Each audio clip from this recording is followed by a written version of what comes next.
A'udhu minash shaitanir rajim. Bismillahir rahmanir rahim. Once again, this is Sheikh Ziauddin Sultani, Assistant Professor and Head of the Chemistry Department in Government Degree, Science and Commerce, Landi Kurangi number 6. Though I find the need to reintroduce myself, it is my third lecture in the Sindh College lecture series, but it is customary to do so. So this is again my brief introduction. The topic that I have selected today is the continuation of the last lecture, second lecture. In the second lecture, I have been discussing the distinguishing unusual properties of transition elements, and a very important property was left there, that is color.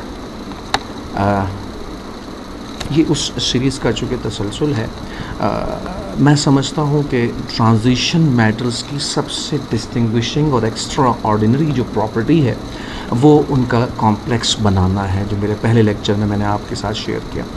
But this property colour, it's in my humble opinion, this is the most interesting and colorful property of transition metals. रंग बातें करें और बातों से खुशबू आए, दर्द फूलों की तरह महकें अगर तू आए, ज़िया जालंधरी साहब का शेर है. चूँकि ये कलर से मुताल्लिक डिस्कशन मैं आपसे करने जा रहा हूँ, तो मैं ये समझता हूँ कि this is not only important for my students in second year, but it is also it will find itself very interesting, not only for students but also for my colleagues and my ex-students and as a matter of fact everyone in this universe or in this world. So while discussing color, first thing that has to be discussed is shapes of the orbitals. Now boys and girls, before I start this topic, I must say कि दो concept revise होना बहुत ज़रूरी है. One is this one जो आपके सामने है इस वक्त, शेप्स ऑफ दी ऑर्बिटल्स. चूँकि कलर का टॉपिक आपसे डिस्कस कर रहा हूँ तो इस बार स्लाइड्स भी कलर्ड हैं, ठीक है. तो दो कॉन्सेप्ट्स मुझे आपसे रिकॉल करवाना होंगे. एक शेप्स ऑफ दी ऑर्बिटल्स है जो आप गालिबन फर्स्ट ईयर पढ़ के आते हैं. I guess people ignore the shapes of d orbital. They only discuss s and p. S orbitals are spherical, p orbitals are double.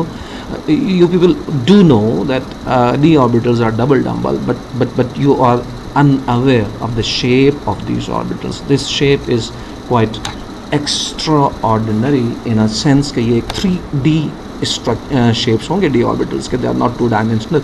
और आप जानते हैं कि ये मेरी स्लाइड, आपका पेपर और वाइट बोर्ड या ब्लैक बोर्ड जिस पर आप पढ़ते हैं, it's not a 3 dimensional object. इसे दिखाने के लिए मैं एक पर्सपेक्टिव डायग्राम लिया है. तो लेट्स सी कि ये 5 ऑर्बिटल क्या शेप रखते हैं. These are the 5D orbitals. Remember, ये हमने पर्सपेक्टिव डायग्राम बनाया है, 3D डायग्राम आपको शो करने की कोशिश की है, जिससे आप बहुत अच्छा आइडिया कर सकें कि प्रैक्टिकली ये ऑर्बिटल्स और इनके लोब्स किस तरह एग्जिस्ट करते हैं. रिमेंबर, जब हम कहते हैं डबल डम्बल, तो there are 4 lobes in every orbital of this type D orbital. D orbitals are of 2 types as far as their orientation और the axis of their existence concern.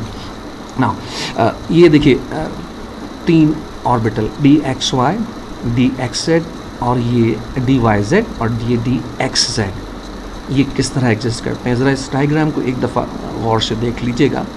इसमें हमने ये z एक्सिस, जो normally हम y axis बनाते हैं, इसको z axis show किया हुआ है. This is your x axis as usual. y axis z orientation में दिखाई गई है इन 5 ऑर्बिटल्स के डायग्राम में. अच्छा, this is dxy. You can see all the 4 lobes in between those axis. They are on coordinates, not on the axis. ये 4 lobes देखिए dyz, चारों in between axis, not on the axis. और ये dxz के चारों lobes in between those axis. अब ये 3 orbital हुए जिन्हें हम कहते हैं dxy, D Y Z and D X Z, दो ऑर्बिटल इनके अलावा हैं, एक D x square Y square और एक डी जेड स्क्वायर.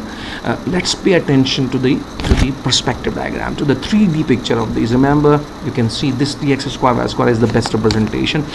चारों ऑर्बिटल, चारों लोब्स एक्सिस पर हैं.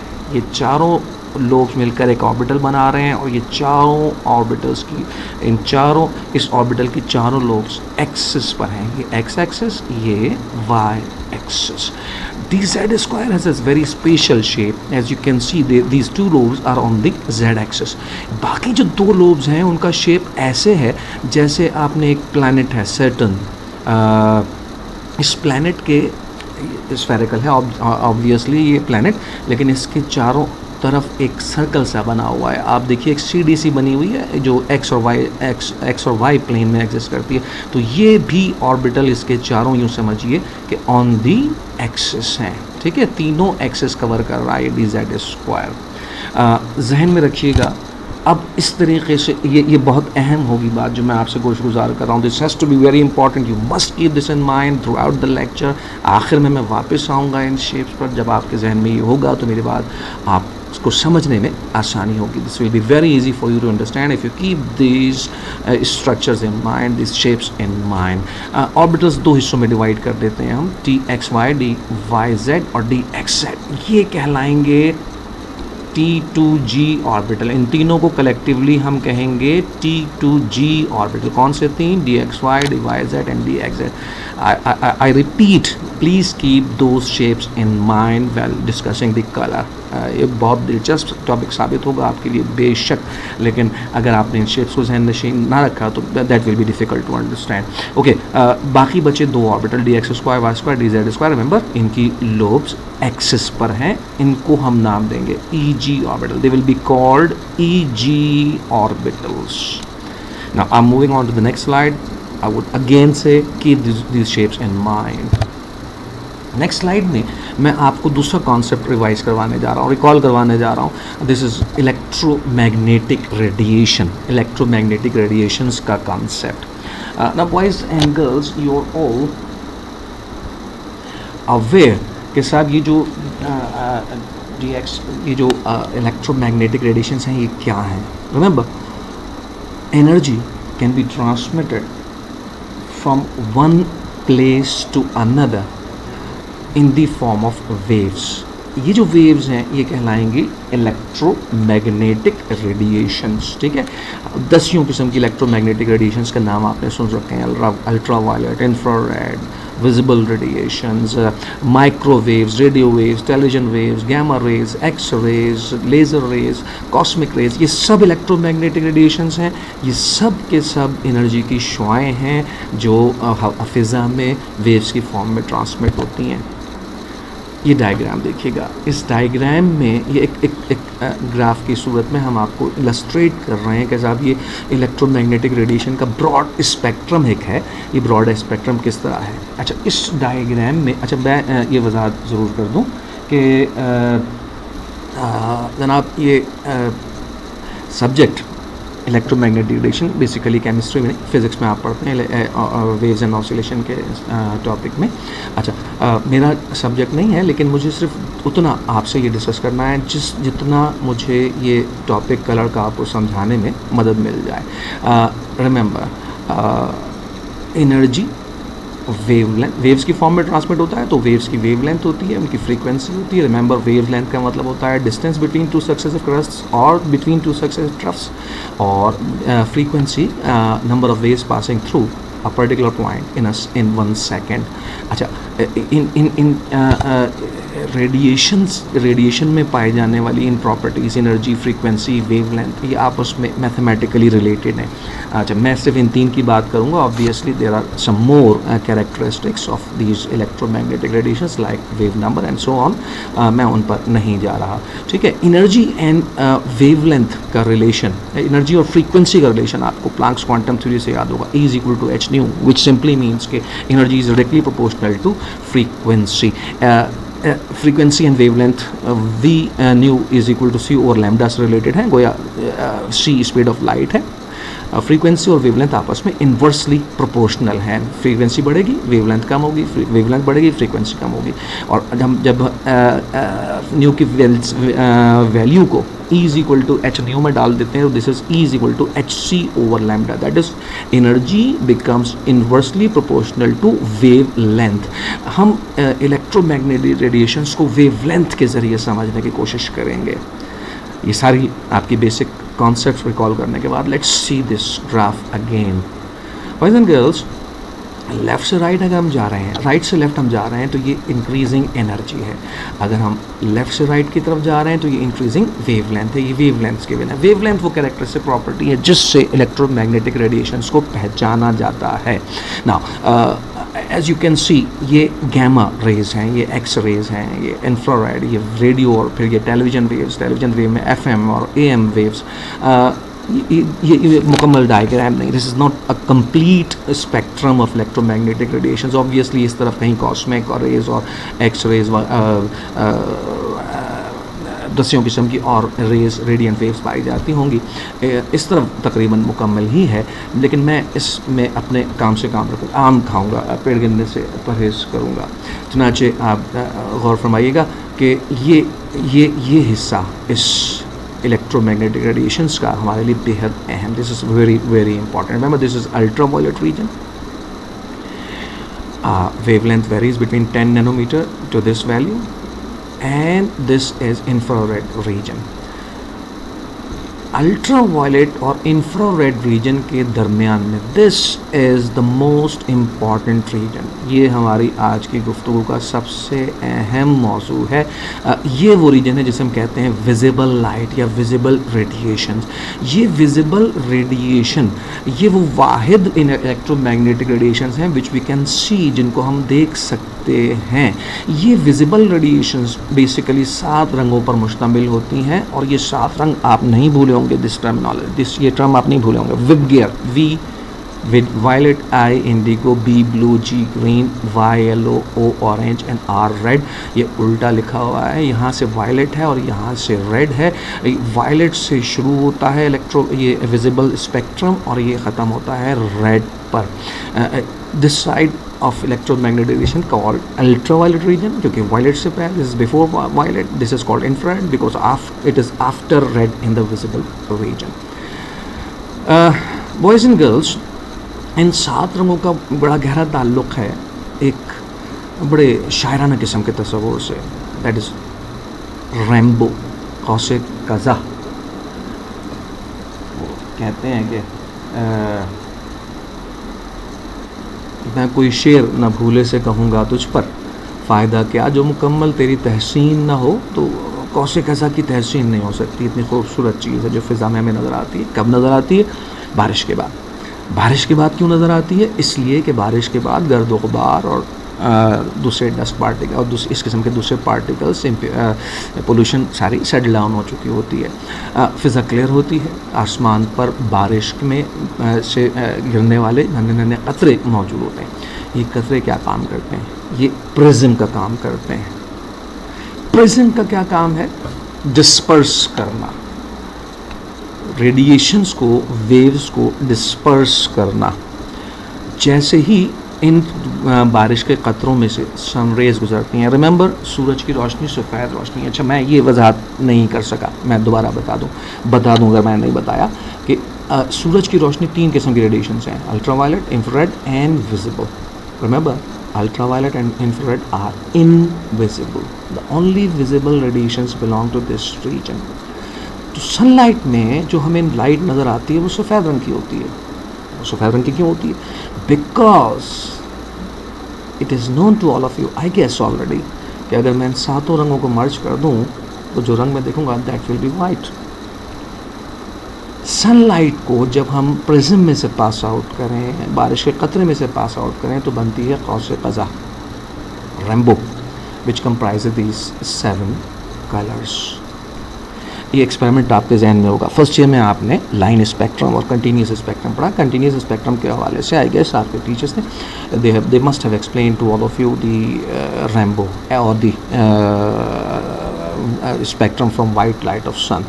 So boys and girls, this is all about this electromagnetic radiations. मैंने आपसे अर्ज़ किया कि ये मैथमेटिकली आपस में रिलेटेड हैं. अब आते हैं उस सवाल पर जिसके लिए आज का ये टॉपिक हमने छेड़ा है. विजिबल रीजन हम समझ चुके. सवाल ये है, ये भी हमने बात कर ली कि which type of radiations in sunlight. अब $1 million question, why things appear coloured. इस सवाल का जवाब नेक्स्ट स्लाइड पे कुछ डायग्राम्स की सूरत में है. आइए देखते हैं. पहली पिक्चर देखिएगा. सनलाइट एक वाइट ऑब्जेक्ट में से गुजर रही है. वाइट ऑब्जेक्ट इनमें से एक भी रेडिएशन एब्जॉर्ब नहीं करेगा. इसकी इनहेरेंट प्रॉपर्टी है वाइट में से ये सातों रेडिएशंस पास आउट हो जाएंगी कि ये सातों रेडिएशन मिलकर ही वाइट बनती हैं. Now what happens when this is passed, this sunlight, the white beam of light from sun passes through a black or a colored object. इन दोनों तस्वीरों को देखकर मुझे एक शेर याद आता है, क्योंकि ये वाली तस्वीर हमने नेट से डाउनलोड की. बड़ी खूबसूरत पिक्चर है और ये बड़ी बदसूरत सी. तो कहते हैं कि एक हम हैं कि लिया अपनी ही सूरत को बिगाड़, एक वो हैं जिन्हें तस्वीर बना आती है, तो गोया इन्हें तस्वीर बनानी आती है. बड़ी खूबसूरत है और ये अपनी सूरत को बिगाड़. लेकिन बात समझने के लिए हमें इस डायग्राम से बड़ी आसानी से हेल्प मिल रही है. देखिए, वाइट ऑब्जेक्ट था, इसने तमाम रेडिएशंस को ट्रांसमिट कर दिया, रिफ्लेक्ट कर दिया. On the other hand black object ने इन रेडिएशंस को सब के सब एब्सॉर्ब कर लिया. Remember, you must have learned in your physics black body radiation which says कि black body absorbs all the radiations in sunlight, all those visible radiations in sunlight, I must say. Now what about the colored object? ये white object था, सब radiations पास कर दी, white नज़र आ रहा है. ये black object था, सब एब्सॉर्ब कर ली, black नज़र आ रहा है. ये ऑब्जेक्ट कलर्ड है. ये क्या कर रहा है? Boys and girls, this might be very interesting and I would again say pay a full attention to this. सात में से कोई एक या दो रेडिएशंस एब्जॉर्ब कर लें, ये एब्जॉर्ब रेडिएशंस हो गई, और कुछ रेडिएशंस रिफ्लेक्ट हो गई या ट्रांसमिट हो गई. Now what happens is,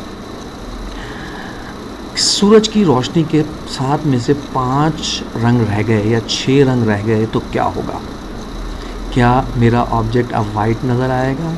ज़ाहिर है नहीं, क्योंकि अब जो 5 या 6 कलर कंबाइन होंगे वो कलर मिलकर वाइट कलर प्रोड्यूस नहीं करेंगे.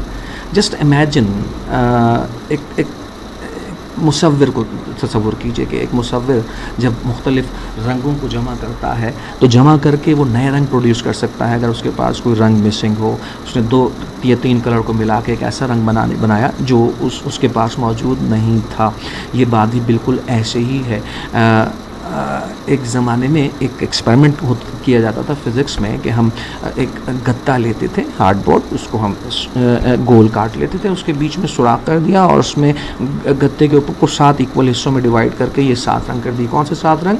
Violet, indigo, blue, green, yellow, orange and red. और उसके बीच में सुराख करके एक पेन फंसा दिया, उसको तेज़ी से घुमाया. कौन सा कलर नज़र आएगा? 7 का कॉम्बिनेशन वाइट. अब उस गत्ते पे एक और गत्ता काटिए, गोल, सर्कुलर, उसके बीच में एक पेन फंसा दीजिए again and move it quickly, तेज़ी से घुमाइए उसको. अब जब हम घुमाने से पहले सॉरी मैं ये बताना भूल गया कि अब उसके हम 6 पोर्शन कर देंगे गत्ते के पीस के, और 6 में से मानिए एक इनमें से हम माइनस कर देंगे. मानिए हमने रेड माइनस कर दिया या हमने वायलेट माइनस कर दिया. अब 6 रंग हैं. अब जब आप उस गत्ते के टुकड़े को सर्कुलर डिस्क को तेज़ी से घुमाएंगे, that will not appear white, that would appear coloured. ये वो सबब है कि हमें चीज़ें कलर्ड नज़र आती हैं. 7 में से 1 या 2 कलर माइनस करने के बाद जो कलर हमें नज़र आएगा, जो 5 या 6 या 4 कलर का कॉम्बिनेशन हमें नज़र आएगा, उसे हम कहेंगे कॉम्प्लीमेंट्री कलर. अगर अब ये तो वो बात हुई कि जिसका ताल्लुक़ कॉमन लाइफ से है, केमिस्ट्री पढ़ने वाले के लिए भी इंटरेस्टिंग है, वो भी समझ रहा है. अब थोड़ी सी केमिस्ट्री पर आ जाइए।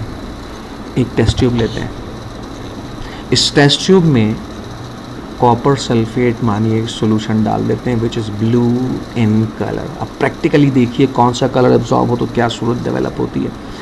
सात सूरज की रोशनी पड़ी which comprises white light which comprise all the 7 colours. विव गया।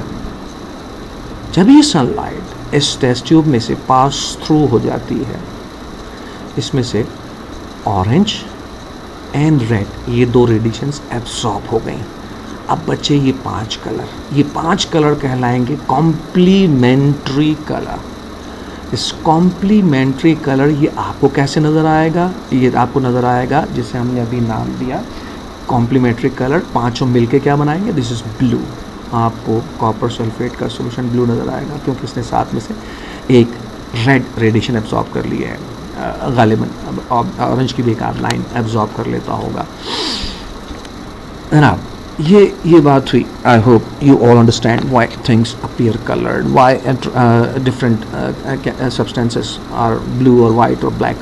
अच्छा, ये वजाहत करता चलूँ कि मेरे जहन में इस वक्त ये एग्जांपल है, मुझे अच्छी तरह याद है कि रेड एब्जॉर्ब होगा तो जो 6 कलर निकलेंगे वो ब्लू होंगे। मुझे नहीं मालूम कि अगर ब्लू एब्जॉर्ब हो जाएगा तो बाकी 6 कैसे नज़र आएंगे, या येलो एब्जॉर्ब हो जाएगा तो बाकी 6, या येलो और ग्रीन दोनों एब्जॉर्ब हो जाएंगे तो बाकी 5 कैसे नज़र आएंगे। ये एक्सपेरिमेंट टू एक्सपेरिमेंट वेरी करेगा, इसको हम स्टडी कर सकते हैं। लेकिन इस वक्त मकसद समझाना ये था कि हमें पता चले कि चीज़ें कलर क्यों नज़र आएँ।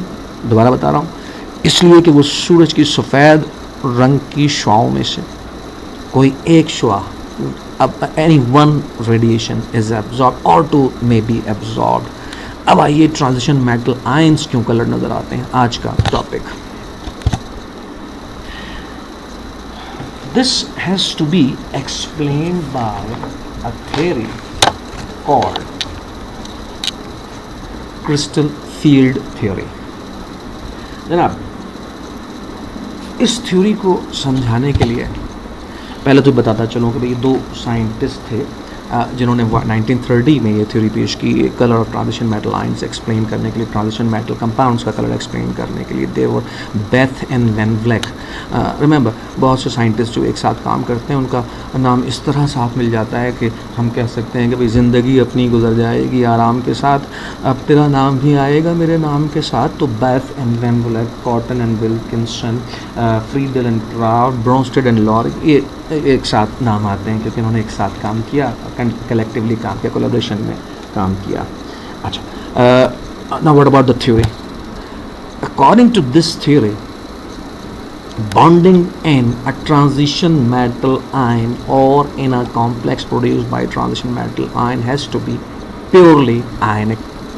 Until and unless you make this assumption, you cannot understand this theory. So we'll totally ignore covalent bonding, coordinate covalent bonding. We will assume that the bonding is purely ionic. अच्छा, इस bonding को explain करने के लिए और crystal field को theory को explain करने के लिए आई will be taking the example of any transition metal ion. Let's suppose cobalt. Cobalt having atomic number 27 with the configuration of neon 10, 3s2, 3p6, 4s2 and 3d7. Remember, 3d has 5 orbitals, all having first 2 having a pair of electrons, 2 each, and then 3 unpaired electrons. Remember, 5 orbitals हैं, 5 orbital में 5 electron एक एक करके पहले जाएंगे according to Hertz rule. Then 2 बचेंगे तो 2 orbital फिर पेयर अप हो जाएंगे, 4 इलेक्ट्रॉन पेयर्स में होंगे और 3 इलेक्ट्रॉन अनपेयर्ड होंगे। Then what happens? Cobalt loses 3 electron. ये 3 इलेक्ट्रॉन कहाँ से जाएंगे? रिमेंबर, 2 इलेक्ट्रॉन ये वाले 4s से जाएंगे। As I told you in the last lecture, electrons will always be lost first initially from the outermost shell, regardless of the fact कि साहब इलेक्ट्रॉन सबसे आखिर में 3d में गए हैं। Electron will be lost initially from 4s। 2 electron गए, 1 more has to leave, 1 more electron has to move from 3d. So now the situation in 3d is D के 5 ऑर्बिटल्स में 4 एक एक इलेक्ट्रॉन रखते हैं unpaired according to Hertz rule, and 2 electron बाकी 2 4 में से 2 जो बचे वो पेयर की फॉर्म में होंगे। अब जनाब आइए, कोबाल्ट कॉम्प्लेक्स बनाता है और कोई भी कंपाउंड प्रोड्यूस करता है। मानिए कोबाल्ट क्लोराइड बनाता है, COCl3। In any case what is going to happen is कि साहब ये 5 ऑर्बिटल, दीज 5 ऑर्बिटल जिनमें 6 इलेक्ट्रॉन हैं, will be splitted up into two sets of orbitals. अच्छा, ये जो सिस्टम है कोबाल्ट +3 से D6 सिस्टम कहेंगे. अगर किसी आयन में transition metal ion that is, अगर 5 इलेक्ट्रॉन होंगे हम उसे कहेंगे D5 सिस्टम, 7 इलेक्ट्रॉन होंगे हम उसे कहेंगे D7 सिस्टम. अगर कोबाल्ट +2 बनाता तो this would have been 3D7 system. ठीक है, D6 सिस्टम से बात समझाना मेरे लिए ज़्यादा सहल और आसान होगा. जब आप ये समझ में आ गए तो you can understand it by any example. Just consider cobalt +3. Orbitals दो हिस्सों में स्प्लिट अप हो जाएंगे. Now I hope every one of you remember this term, degenerate orbitals. Orbitals having equivalent energies. Now before any movement, before losing any electron, cobalt has 3d7 configuration where we have 5 degenerate orbitals. All are equivalent in every respect, energy and everything. As soon as cobalt lost plus 3 electron, it is again 3d6. The d orbitals are degenerate, but everything changes abruptly when a ligand or a negative ion approaches a transition metal ion. These d orbitals which are degenerate now will split up into two sets. Next slide में पहले slide diagram से इस process को समझेंगे, splitting up कैसे हुई, फिर इस पर बहस करेंगे कि क्यों हुई. साहब ये क्रिस्टल फील्ड थ्योरी हम एक्सप्लेन कर रहे हैं with this help of this diagram, energy level diagram. As you must be aware, number of things have been explained with the help of those energy level diagrams. Whenever you need to explain stability or structure or anything, you need this energy level diagram. Now this is cobalt +3 ion with 6 electrons. All 6 electron in this shape. According to Ohm's rule, 4 of them are unpaired in different orbitals. 2 of them are paired in one orbital.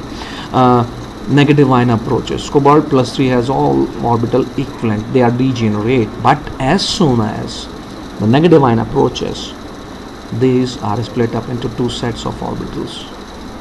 The lower ones are called T2G. The higher ones are called EG. मत भूलिए, मैंने बड़ा emphasise किया था इस बात पे कि साहब ऑर्बिटल्स का शेप मत भूलिएगा. कौन से 3 T2G हैं, कौन से 2 EG हैं, आइए मैं आपको एक दफ़ा फिर उसी स्लाइड पे ले जाता हूँ ताकि किसी किस्म का कंफ्यूजन आपके जहन में ना रहे.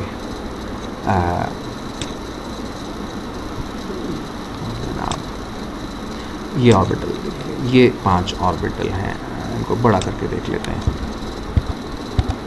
ये देखिए 5 ऑर्बिटल. अच्छा, अब ये 5 किस तरह दो हिस्सों में तकसीम हुए इसको देखिए. dxy, dxz, dyz, ये तीनों इनके लोब्स इन बिटवीन एक्सेस है. मत भूलिएगा ये इन बिटवीन एक्सेस वाली बात. इनको हमने T2G का नाम दिया. ये तीनों T2G हैं. ये 2 EG ऑर्बिटल्स हैं. वापस चलते हैं अपनी उस आखिरी वाली स्लाइड पे. अब गौर फरमाइए, ऑर्बिटल्स का शेप मैंने आपको एक दफ़ा फिर दिखाया ना. व्हाट हैपन्स इज कि साहब हुआ ये कि ये 3 T2G ऑर्बिटल हैं. dxy, dxz, dyz. ये 2 EG ऑर्बिटल हैं. dx², y², dz². ये स्प्लिट अप हो गए इनटू 2. सवाल ये है, ये स्प्लिट अप क्यों हुए? गौर करिएगा, बहुत तवज्जो से गुजारिश को सुनिएगा. You have to consider cobalt +3 ion as a sphere with a +3 charge. Negative ions are coming close to this positive ion, obviously because opposite charges attract each other. Suppose ammonia ligand है, cyanide ligands हैं, जो भी negative ligands हैं वो approach कर रहे हैं opposite charge की अट्रैक्शन की वजह से कोबाल्ट की तरफ.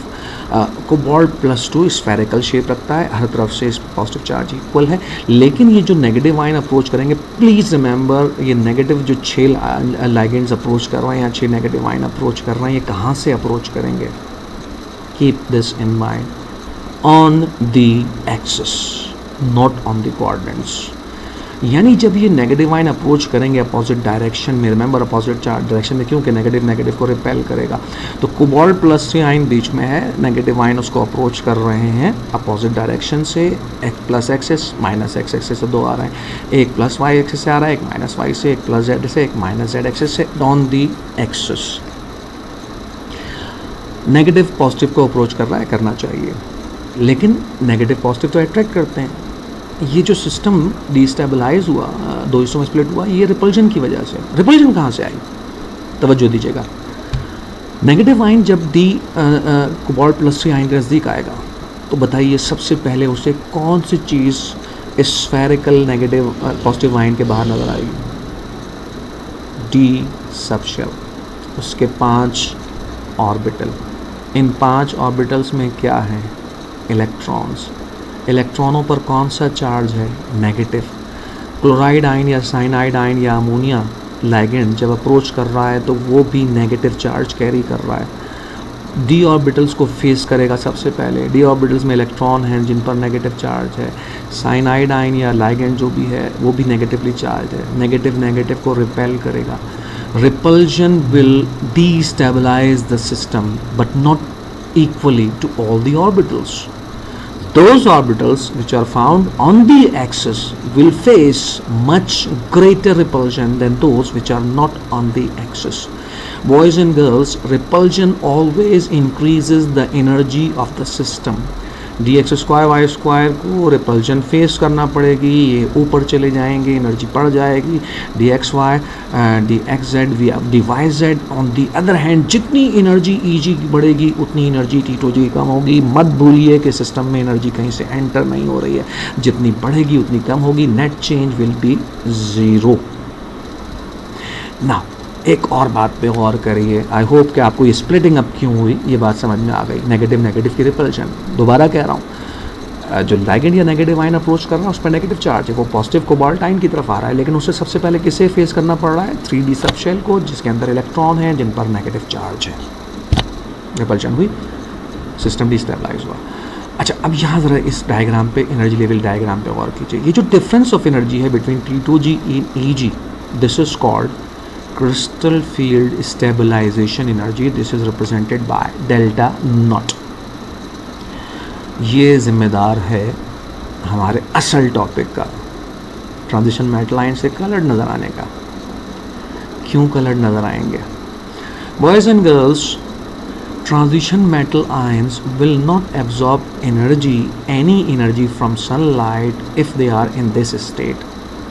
लेकिन ये जो स्टेट ऑफ एनर्जी आ गई, अब अगर इन ऑर्बिटल्स में मौजूद इलेक्ट्रॉनों को, अच्छा ये आप नहीं भूलेंगे कि आवबाव प्रिंसिपल के मुताबिक 6 के 6 इलेक्ट्रॉन लोअर एनर्जी ऑर्बिटल्स में जाएंगे। आवबाव कहता है कि एनर्जी जिनकी कम है ऑर्बिटल्स की वो पहले फिलअप होंगे, जिनकी हाई है वो बाद में फिलअप होंगे। सो ऑल दो 6 electrons will come into these T2g orbital, not on these Eg orbital. अगर कहीं से एनर्जी मिल जाए तो ये इलेक्ट्रॉन इस एनर्जी को एब्जॉर्ब करेंगे और इस डेल्टा नॉट का बैरियर क्रॉस करेंगे, they will move into Eg orbitals. और जब एनर्जी रिलैक्स हो जाएगी, ये रिलैक्स स्टेट पर आएंगे, ये वापस move to and fro movement जारी रहेगी। Electron will gain energy somehow and move into these, and when they lose energy they get back into those T2g orbitals.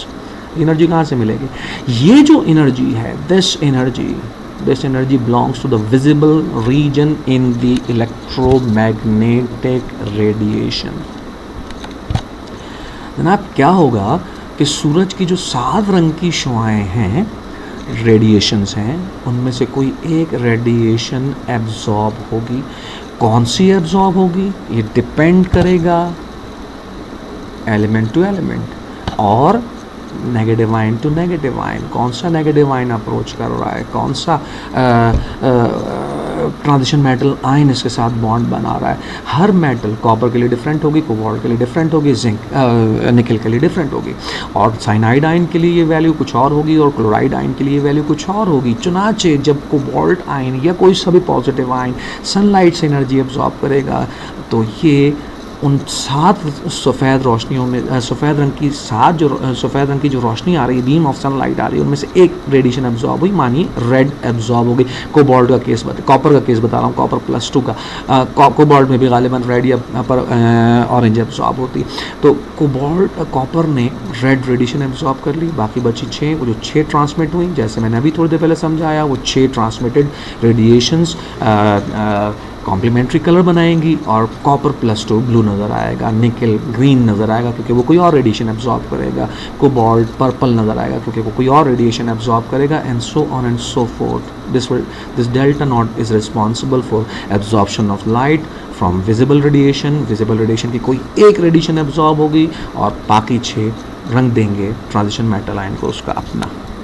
So boys and girls, I hope आपने समझा कि transition metal ions coloured compound से coloured ions क्यों बनाते हैं. अच्छा, अब आज का लेक्चर यहाँ ख़त्म हुआ. मैं अगले लेक्चर में आपसे क्या डिस्कस करने जा रहा हूँ, मैं नेक्स्ट स्लाइड पे पहले मैं सब लोगों का, आप लोगों का शुक्रिया अदा कर दूँ. Thank you for taking pain, इतनी देर बर्दाश्त करने का मुझे, of paying attention and your concentration, जो आपने इस लेक्चर को सुनने के दौरान कंसंट्रेशन दी. ऑब्वियसली ये लेक्चर मेरी पर्सनल राय ये है कि आम लोगों के लिए भी इतना ही अहम होगा जितना केमिस्ट्री के स्टूडेंट्स के लिए. Then I will be waiting for your suggestions, your questions. देखिए, देयर इज़ नथिंग एब्सोल्यूट और परफेक्ट इन दिस वर्ल्ड. चुनाचे गलतियाँ हो सकती हैं, आपको सजेशंस आपकी ज़रूर मैं वेलकम करूँगा. स्टूडेंट्स के क्वेश्चंस वेलकम करूँगा, दोस्तों के सजेशंस वेलकम करूँगा. And in the end again I must say thank you to professor Kashif Ali, assistant professor in computer science in my college, government degree science and commerce. मेरा बेटा जिसने मुझे ये स्लाइड्स बनाने में, कलर्स इंट्रोड्यूस करने में मेरी हेल्प की, एंड professor Mohammad Ali, my principal. And before I leave I must say boys and girls के जनाब अली अगला जो मेरा लेक्चर होगा that will cover the metallurgy of copper, inshallah, for the next time, hopefully. See you again in my 4th lecture. Thank you very much.